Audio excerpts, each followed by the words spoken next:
my 6-year-old granddaughter, phoned me crying just before 1 a.m. Then, she whispered that her father had hurt Mommy's baby before suddenly running off. A few minutes before 1 in the morning, my cell phone started buzzing. Across the nightstand, hard enough to tap against the glass of water beside my bed. The room was cold, the heater had gone silent, and the dark felt thick enough to press against my face. When I answered, my 6-year-old granddaughter was crying so hard her breath kept breaking. "Papa," Lydia sobbed. "Mommy says the baby is coming. Please hurry." I was sitting up before I understood I had moved. The clock said 12:47 a.m., the blue numbers shining in the dark like a warning.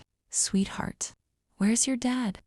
For a few seconds I heard nothing but her crying, fast little breaths, and something muffled far behind her. Then Lydia lowered her voice until it was barely more than air. "He hurt Mommy's tummy." Then he went away. Everything in me stopped. Cassidy still had 6 weeks left before her due date. I knew because I had circled it myself on the kitchen calendar at her house. Back when she was still trying to convince me things with her husband were getting better, a baby coming early was dangerous enough, a baby coming early after. Those words from a terrified child was something different. "Listen to me carefully," told Lydia, forcing my voice to stay steady. "Did you call 9? "Already called," she cried. "They said people are coming." "That's my brave girl. Stay close to Mommy. Don't open the door unless it's the ambulance. Papa's coming." I had worked dangerous oil fields across Montana most of my adult life. Out there, panic got men killed, so you learned to move first. Think straight. But this was not a rig accident. This was my daughter. This was my granddaughter whispering from inside a house I had never fully trusted. That drive usually took more than 20 minutes. That night, I made it faster than I ever want to admit. The road was empty and black under my headlights, and every warning sign I had tried to explain away came back one by one.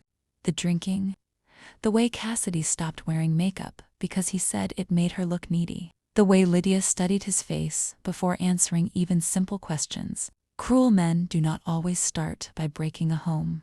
Sometimes they teach everyone inside it to lower their voices.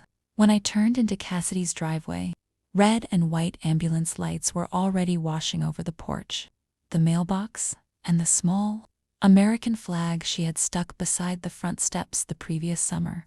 Paramedics moved fast through the front door with equipment and a stretcher.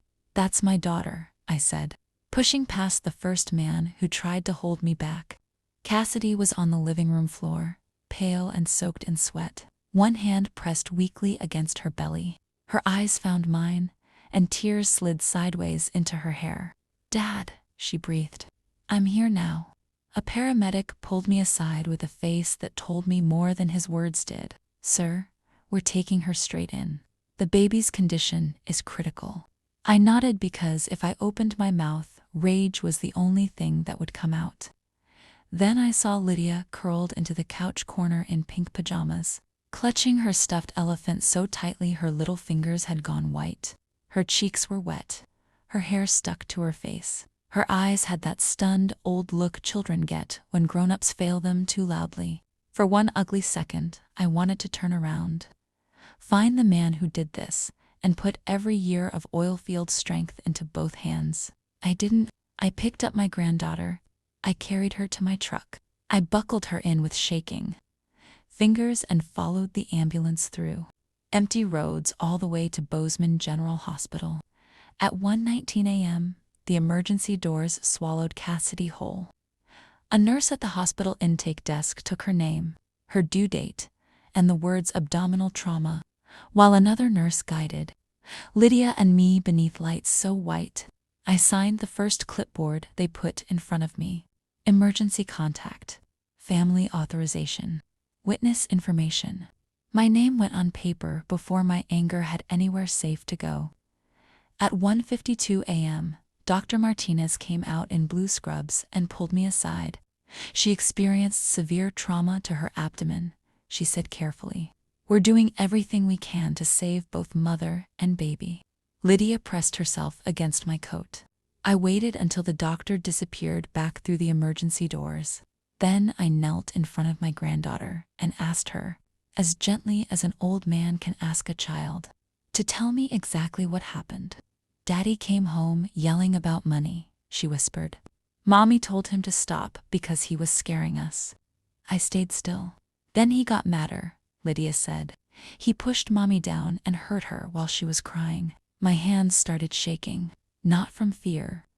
A few minutes later, heavy boots came down the hallway, slow enough to make every nurse at the desk look up. And when the deputy turned the corner, I knew from his face that he had not come in ready to hear a little girl tell the truth.